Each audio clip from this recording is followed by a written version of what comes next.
नमस्कार दोस्तों, आपका हमारे YouTube चैनल में बहुत बहुत स्वागत है। जैसा कि आप सब जानते हैं कि कंप्लीट नंबर सीरीज चल रही है। लास्ट लेक्चर में हम अगर देखें तो हमने बात की थी प्राइम नंबर की, यानी कि अभाज्य संख्याओं के विषय में। कहाँ से क्वेश्चन आ सकते हैं, क्या क्या क्वेश्चन बन सकते हैं, ये सारी हमने डिटेल से चर्चा की थी। और आज हम जो टॉपिक है हमारा, जो आज हम पढ़ने वाले हैं, वह बात करने वाले हैं भाज्य संख्या की, यानी कंपोजिट नंबर की। लेकिन उससे पहले मैं आपको बताऊं कि कुछ एक क्वेश्चन रह गया था कि क्या क्वेश्चन बन सकता है। तो जो हमने प्राइम नंबर पढ़े थे, यानी कि अभाज्य संख्याएं पढ़ी थी, उसमें से मैं एक क्वेश्चन बताना भूल गया था, जो कि मतलब कि एग्जाम में पूछ लिया जाता है कई बार। तो देखिए जरा, मैं अगर अभाज्य संख्या की बात करूं, 2 मिनट में बता देता हूं, छूट गया था इसलिए, इंपॉर्टेंट है काफी। अभाज्य संख्याओं की बात करूं मैं, यानी कि प्राइम नंबर, तो देखिए जरा, मैंने आपसे बोला था कि सब जैसे प्राइम नंबर क्या होते हैं, इसको पी से डिनोट किया जाता है। क्या होते हैं? 2, 3, 5, 7, 11 और कहां तक जाएंगे? इंफिनाइट तक, है ना। तो क्वेश्चन था पहला, जो क्वेश्चन मैंने बताया था आपको, कि सबसे पहली या छोटी अभाज्य संख्या क्या होगी।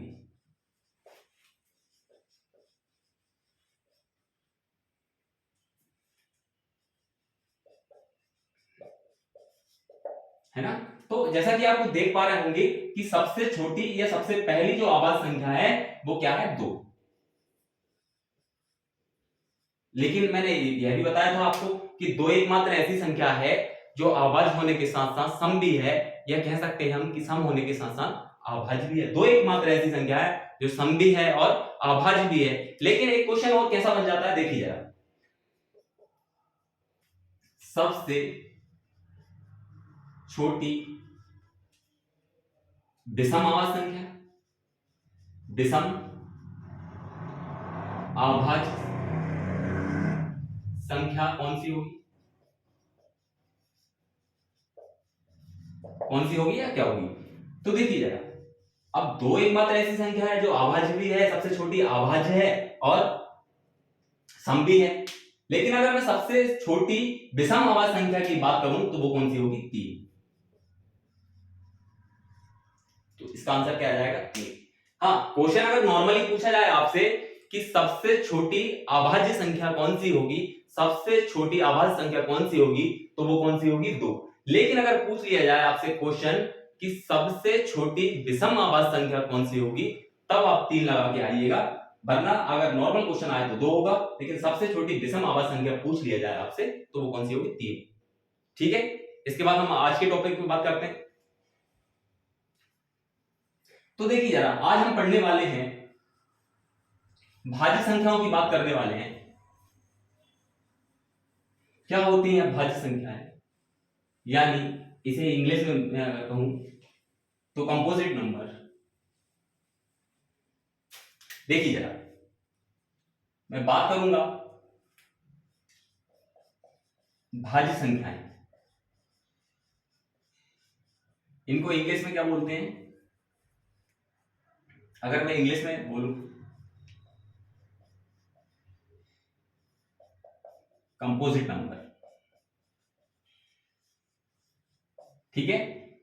क्या होते हैं ये भाज्य संख्याएं, क्या इनकी डेफिनेशन होती है? तो देखिए जरा, वह संख्याएं जो जिनके एक और स्वयं के अतिरिक्त, वह संख्याएं, ध्यान से सुनिए जरा डेफिनेशन इसकी, वह संख्याएं जो एक और स्वयं के अतिरिक्त एक और उसका गुणनखंड होना चाहिए, वह संख्याएं क्या कहलाती हैं? भाज्य संख्याएं कहलाती है, यानी कि कंपोजिट नंबर कहलाते हैं। कैसे? जरा देखिए, जरा एग्जांपल के साथ समझेंगे हम। आप सीधे शब्दों में देखिए जरा, अगर सीधे शब्दों में बात करूं तो कम से कम 3 फैक्टर होना चाहिए, यानी कम से कम 3 गुणनखंड होना चाहिए, है ना। कितने होना चाहिए? 3 होना चाहिए। एक और स्वयं के अलावा, मतलब एक और स्वयं के साथ साथ एक और कोई सा फैक्टर होना चाहिए, यानी कि एक फैक्टर और होना चाहिए। देखिए जरा, अब भाज्य संख्या जो है कंपोजिट नंबर, तो देखिए जरा, अगर मैं बात करूं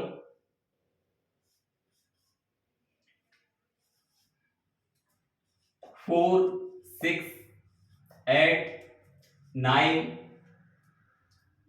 10 और कहां तक जाएंगे, इन्फिनाइट। ठीक है, अब देखिए जरा, मैंने आपसे परिभाषा में बोला कि स्वयं और एक के अतिरिक्त एक और फैक्टर होना चाहिए। तो देखिए, अगर मैं सबसे बात करूं, पहली एग्जांपल की बात करूं, तो देखिए जरा एक चीज और आप नोट करके लिखिएगा। एक जो है वो ना तो अभाज्य है और ना ही भाज्य है। एक किसी में नहीं आएगी, ना तो भाज्य में आएगी और ना ही अभाज्य में आएगी। वो क्यों नहीं आएगी, मैंने उसके विषय में आपसे लास्ट लेक्चर में चर्चा की थी। क्योंकि कम से कम दो जो फैक्टर हैं वो होना चाहिए, मतलब कि क्या बोलते हैं उसको, कि जो हमने अभाज्य संख्या की बात की थी उसमें हमने देखा था केवल और केवल दो फैक्टर होना चाहिए, केवल और केवल दो। तो एक जो है वो परिभाषा से गलत हो जाता है, एक जो है उसके दो डिफरेंट फैक्टर नहीं है, इसलिए हम एक को अभाज्य संख्या में शामिल नहीं करते। और भाज्य में तो हो ही नहीं सकता, क्योंकि इसमें तो कहा गया है कि एक और स्वयं को छोड़कर इसके अतिरिक्त एक और फैक्टर होना चाहिए। तो देखिए जरा, तो एक तो ना तो भाज्य है और ना अभाज्य है, ये नोट करके लिख लीजिएगा जरा। और अब देखिए जरा, चार के मैं विषय में बात करूं तो देखिए जरा, एक तो एक हो जाएगा स्वयं, सॉरी एक हो जाएगा, स्वयं हो जाएगा और स्वयं, है ना, दो से भी ये डिवाइड है, यानी दो दूनी चार। तो इसके तीन फैक्टर हो गए, है ना। और देखिए जरा, दूसरे नंबर की बात करें, 6 की बात करें, तो एक तो हो ही गया, एक दो भी हो जाएगा, तीन भी हो जाएगा और स्वयं तो हो ही जाएगा, है ना। तो कम से कम, यानी कि मैं बात करूं कि एक और स्वयं को छोड़कर एक और फैक्टर होना चाहिए, वो ही क्या है, भाज्य संख्या है, वो ही क्या है, कंपोजिट नंबर है। और देखिए जरा, अब मैं इसी में बात कर लूं, क्वेश्चन बनता है कहां से है, तो इसमें क्वेश्चन बनता है कि सबसे छोटी, या मैं पहली की बात करूं, है ना, सबसे छोटी या पहली की बात करूं, सबसे छोटी भाज्य संख्या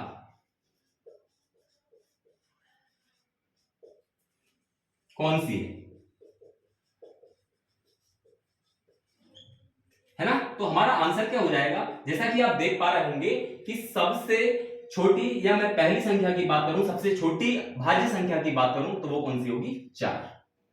तो आपका आंसर क्या जाएगा, 4।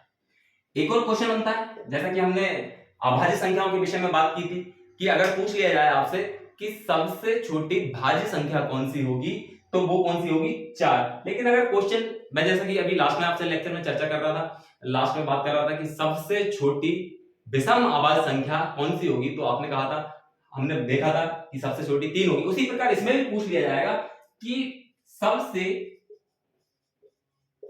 छोटी विषम भाज्य संख्या कौन सी होगी, है ना। क्योंकि देखो 4 जो है वो क्या है, सम है, लेकिन बात कर रहे हैं हम कौन सी, सबसे छोटी विषम की, तो कौन सी हो जाएगी आपकी, देखो 2 4 जो है वो सम है, 6 भी सम है, 8 भी सम है, तो कौन सी हो जाएगी, पहली जो है 9। ठीक है, और चर्चा करते हैं आगे।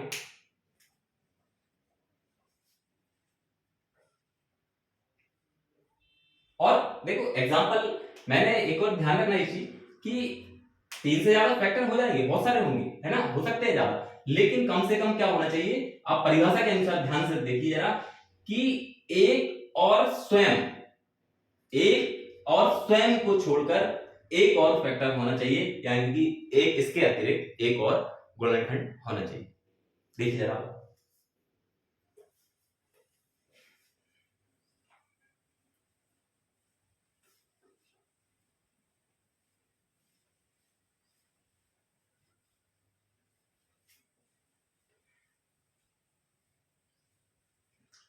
देखिए जरा, आपने देखा होगा कि हमने बात की थी कि 1 से लेके 100 तक अभाज्य संख्याओं की बात की थी, तो कितनी थी, 25, है ना, 25 थी। लेकिन अगर यही बात करें हम कि 1 से लेके 100 तक भाज्य संख्याओं की बात करें, तो कितनी होगी, तो देखिए जरा, मैंने अभी आपको बताया कि जो एक है वो ना तो भाज्य है और ना ही अभाज्य है, यानी कि जो 1 है वो ना तो प्राइम नंबर है और ना ही कंपोजिट नंबर है ना, तो उसको तो हटा दिया हमने।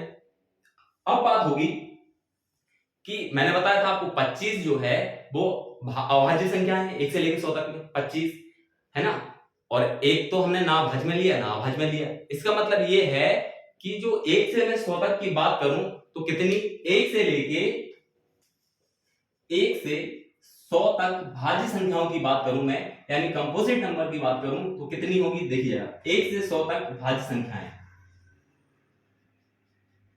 है ना, तो कितनी होगी 74 है ना। देखो जरा, एक को तो ना हमने भाज्य में लिया ना अभाज्य में लिया है ना, और अगर इनमें से हम अभाज्य संख्या हटा दें, कितनी है अभाज्य संख्या, 25 है, तो कितनी बची 74 है ना। तो आपको अगर अभाज्य संख्या याद होंगी तो बस अभाज्य संख्या याद होगी, जो बची हैं वो कौन सी होंगी, भाज्य होंगी। और देखिए जरा इनसे और क्वेश्चन कैसे क्वेश्चन बन सकते हैं, पूछ लिया जाए आपसे 1 से 25 तक, 1 से 25 तक, 1 से 25 तक कितनी भाज्य संख्याएं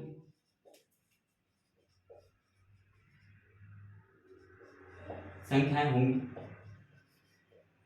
तो देखिए जरा, 1 से हम 25 तक अभाज्य संख्याओं की बात कर रहे हैं तो कितनी हो रही थी 9, कितनी हो रही थी 9। तो देखिए जरा, अगर मैं 1 से 25 तक की बात करूं तो कितनी होंगी 15। अब देखिए जरा, 15 ये हो रही है 1 से 25 तक, और अभाज्य हो रही है 9, तो कितनी होगी 15 9 24। एक को हमने ना तो भाज्य में लिया ना अभाज्य में लिया, तो ठीक है। आप ऐसे भी लगा सकते हैं कि 25 में से 9 को घटा दें, 9 और 1 तो वो है ना तो भाज्य ना अभाज्य, तो 9 और 1 10 घटा दें तो कितनी बची, 25 में से 10 गई तो 15 बची, ऐसे भी निकाल सकते हैं आप। और देखिए जरा, 1 से 50 तक की मैं बात करूं तो, 1 से मैं 50 तक की बात करूं अगर तो कितनी होंगी, 1 से 50 तक की मैं बात करूं तो कितनी होंगी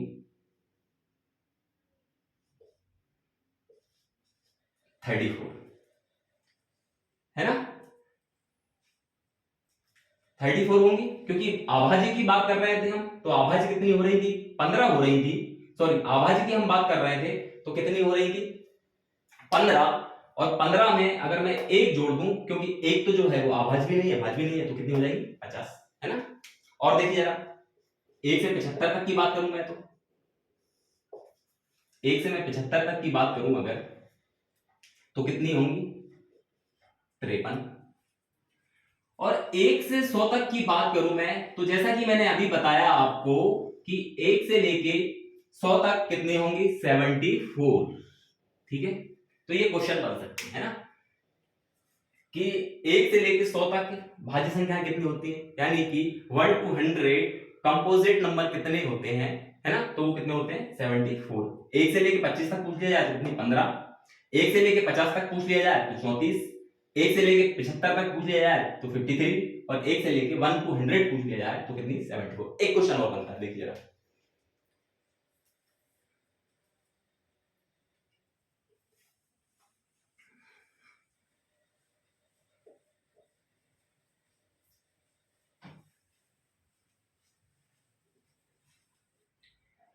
एक क्वेश्चन मैंने देखा था, पूछ लिया जाता है आपसे कि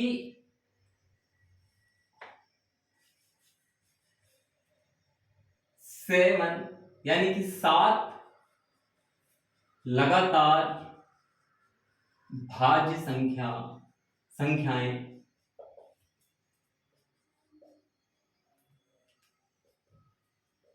कौन कौन सी होंगी, है ना। तो देखिए जरा, आपने देखा होगा कि जो अगर मैं बात करूं तो 89 जो है वो क्या है, 89 जो है वो अभाज्य है, 89 जो है वो अभाज्य है। और 100 तक में आखिरी जो, हाँ एक चीज और, सॉरी, 7 लगातार कहां तक 100 तक, 100 तक की बात कर रहा हूं मैं, 1 से लेकर 100 तक में, 1 से 100 तक की बात हो रही है ना। तो देखिए जरा 89 जो है वो क्या है, 89 जो है वो अभाज्य है, और इधर कहां है, अगर 100 से पहले देखा जाए तो 97। ये क्या है, ये भैया प्राइम है ना, यानी कि मैं समझाने के लिए लिखा है ना, प्राइम है ये भी, और ये भी क्या है, प्राइम, यानी कि क्या है ये, अभाज्य। ठीक है, क्या है ये, अभाज्य है ना। ठीक है, अब देखिए जरा, तो देखिए जरा 90, 91, 92, 93, 94, 95 और 96 है ना। 1 2 3 4 5 6 7, 7 लगातार, यानी कि 7 लगातार पूछ लिया जाए आपसे वह कौन सी संख्या, वह 7 लगातार आपसे भाज्य संख्या के विषय में पूछ लिया जाए तो वह कौन सी संख्या है जो 7 लगातार भाज्य की बात करूं मैं तो कौन सी है, 90, 91, 92, 93, 94, 95, 96 लगातार है ये, है ना, लगातार भाज्य संख्याएं हैं। तो ये क्वेश्चन भी बन जाता है कई बार, है ना। तो कौन कौन सी है मैंने बता दिया आपको, अगर मैं इनको हटा देता हूं, मैंने समझाने के लिए बताया था आपको, है ना। तो कौन सी है भाज्य लगातार 7, तो वो कौन सी है, 90, 91, 92, 93, 94, 95, 96। ठीक है, आई होप आपको ये वीडियो समझ में आई होगी। आज हमने भाज्य संख्याओं के विषय में चर्चा की थी, सारी डिटेल देखी उनकी, कहां से क्वेश्चन बन सकते हैं, कौन कौन से क्वेश्चन बन सकते हैं, क्या सबसे छोटी होती है, क्या सबसे बड़ी, तो मैंने इसलिए चर्चा नहीं की क्योंकि इन्फिनाइट है ना, हम संभव ही नहीं, क्योंकि आखिरी अगर मैं देखा जाए तो यहाँ मैंने पहले ही बता दिया आपको कि सबसे बड़ी हर एक नंबर में, जैसे हम बात किए जाए कि हम देख रहे थे नेचुरल नंबर देखा हमने, है ना, होल नंबर देखा, है ना, और सम देखा, इवन देखा, तो सबसे बड़ी संख्या जो होती है वो कहाँ होती है, इन्फिनाइट तक, है ना। आई होप आपको ये वीडियो समझ में आई होगी, है ना। मैंने सारी चर्चा की, जो क्वेश्चन बन सकते थे उनके विषय में सारी डिटेल से आपको बताया, है ना। और हम अगले लेक्चर में बात करेंगे। बहुत बहुत धन्यवाद। जय हिंद, जय भारत, नमस्कार दोस्तों।